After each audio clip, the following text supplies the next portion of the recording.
Moving on now, former national chairman of the All Progressives Congress, Oshiomole, says there is the need for the review of the nation's budgetary system to address infrastructural deficit in the country. He spoke in Iyamo, Etsako West Local government area during the inauguration of the Edo North Senatorial Campaign Council. According to the former governor of Edo State, the budgetary system should be reviewed for infrastructure development.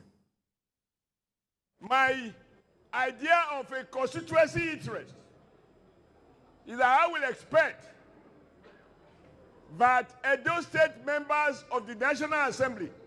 and Kogi State members of the National Assembly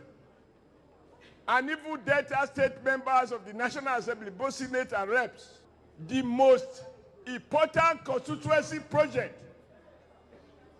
must be to ensure that we review the current mode of budgeting such that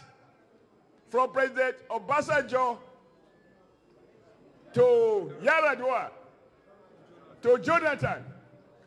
and now to President Buhari. Following concerns of food insecurity due to the recent flood disaster in some parts of the country, experts say farmers and agribusiness SMEs must add insurance to their cost of production. This, they say, will mitigate the effects of climate change and natural disasters on the food value chain. Speaking at an agribusiness investment deal room aimed at increasing the flow of funds to qualified women in some states, they urged farmers to adopt climate-smart approaches. They also called on government and the private sector to moderate investment in flood-prone areas to minimize some of its devastating impacts. We supporting businesses to meet those requirements helps them to put in the structures in place to ensure that they can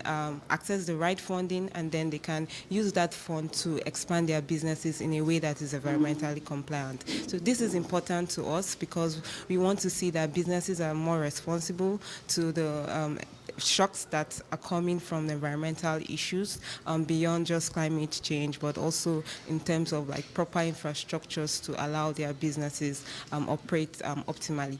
Wherever the economy in the world, we cannot effectively,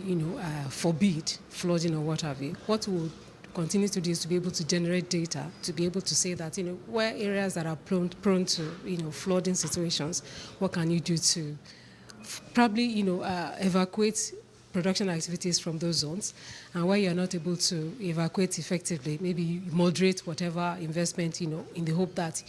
the impact may not be as bad as it is this year.